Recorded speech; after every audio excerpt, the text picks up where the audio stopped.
আল্লাহর হাবিব বলেন ক্বালান নাবিয়্যু সাল্লাল্লাহু আলাইহি ওয়াসাল্লাম ক্বালান নাবিয়্যু সাল্লাল্লাহু আলাইহি ওয়াসাল্লাম আউয়ালু মা ইউহাসাবু বিহিল আবদু ইয়াওমাল কিয়ামাতিস সালাহ।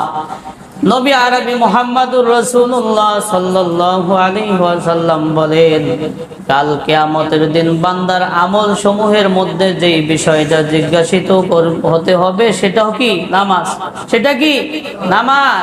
যদি তার নামাজ ঠিক হয়ে যায় বাকিগুলো ঠিক হয়ে যাবে। তো আল্লাহর হাবিবের 1 নম্বর নসিহত, যে যৌবনকে গনিমত মনে করতে হবে বার্ধক্য আসার পূর্বে।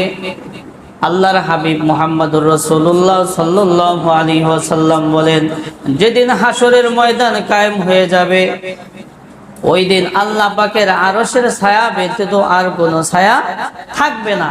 ওই কঠিন মুহূর্তে আল্লাহ পাক রব্বুল আলামিন 7 শ্রেণীর লোকদেরকে আল্লাহ পাক রব্বুল আলামিন ডেকে ডেকে তার আরশের নিচে ছায়া দান করবেন। তাদের মধ্য থেকে 1 শ্রেণীর লোক হইল ওই যুবক, যেই যুবক তার যৌবনকে ইবাদতের মধ্যে কাটাই দিছে।